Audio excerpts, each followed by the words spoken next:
I knew when I finally got my hands on Team Sonic Racing I'd enjoy the experience it offered, but I got so much more than I expected. As soon as the opening cinematic played alongside Crush 40's Greenlight Ride, I was ready to race straight off the bat. Now, when playing most mascot racing games, most people can't help but draw comparisons to Mario Kart, and Team Sonic Racing is far from a copy and paste of Mario Kart. Though most of the common kart racing traits are there, the newly introduced team mechanics and how it changes your thought process going into a race is what stands out the most. The basis of Team Sonic Racing is all about teamwork. You play in teams of 3 and each member brings something to the table. Speed characters, these do as they say on the tin, they bring the top speed. Technique characters, their best trait is being able to traverse over rough terrain without losing speed. And then you have power characters, they have the strength to smash through obstacles without slowing down, and they might even open up new routes to the track. Now with your team ready to go, it's onto the track. Don't expect to win if you come first, as yep, you've guessed it, playing as a team is key to victory. All 3 members contribute to a team score and the team with the highest score wins. Team Sonic Racing brings various team actions to enhance the team-based gameplay, and to be fair, it's real easy and not overwhelming to learn and get into. You have Skin Boost, which allows struggling teammates to have a boost as you drive on by them.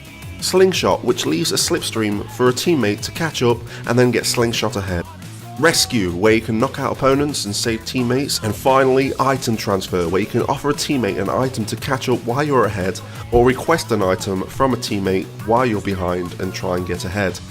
All of these are easy to pull off, and the game does a great job of ensuring you know what to do in which situation. Now there is one more team-based mechanic in the form of Team Ultimate. After filling up your Team Ultimate meter from using team actions previously mentioned, you have the opportunity to use Team Ultimate Boost. This will grant you invincibility, a boost in speed, and the ability to speed out your opponents for a short time.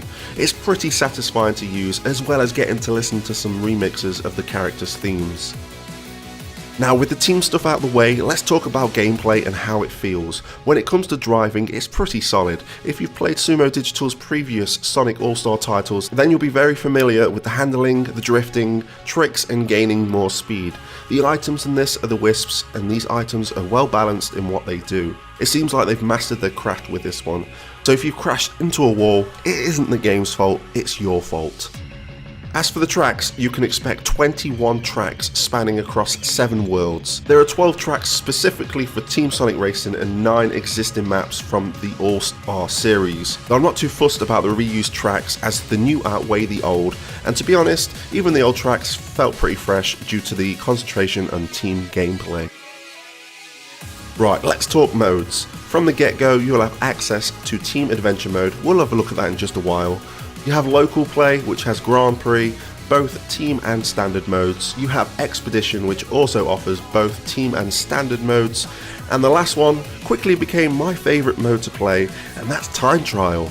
Let me go into a little bit more detail. In Time Trial, you pick a track you'd like to play, then you have an option to choose a ghost level. You have the standard bronze to platinum ghost that you can try to emulate to gain that shiny platinum medal. You can choose to go against your best times ghost, or you can even go to the global leaderboard and see if you can match up against the best of the best. I absolutely love this, and you can see exactly how the top players got their best time, and the fact the Time Trial ends when you end it. You can keep up in your game each lap and try and grab that best time. There are many modes in Team Sonic Racing, most of which you'll experience online and through the Team Adventure mode. Now, Team Adventure mode. This works a lot like the World Tour from All Stars Racing Transform, with the various challenges and unlockables as you progress, with the addition to a story with full of voice acting, which is highly appreciated and gives the mode a little bit more meaning.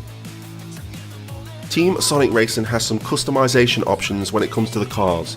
You'll have the ability to select a character's car, change up the front, back and wheels with parts you unlock via the mod pods using the coins you earn naturally just by playing.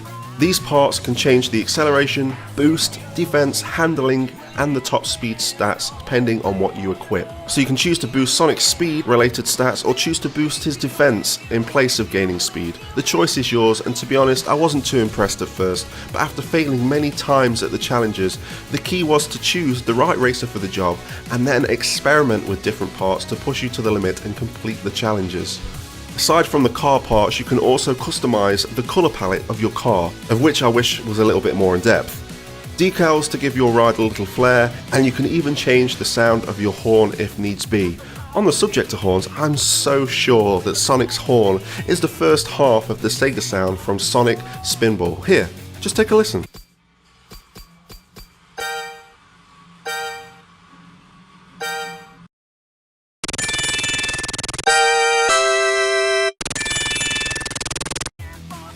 From horn sounds to music, and I think that you'll find that the soundtrack to Team Sonic Racing is amazing.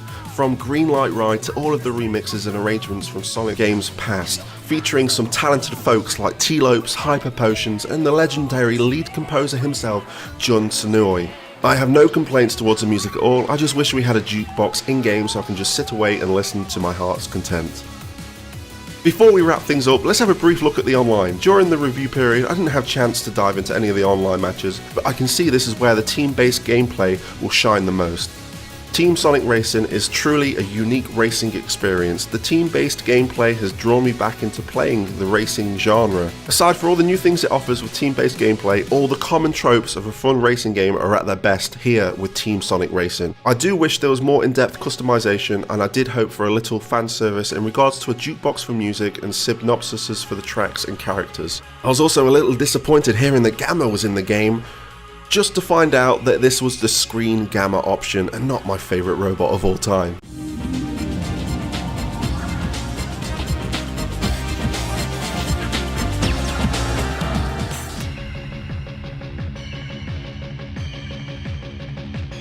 With that all being said, Team Sonic Racing is a great racing game with plenty to do and plenty to try.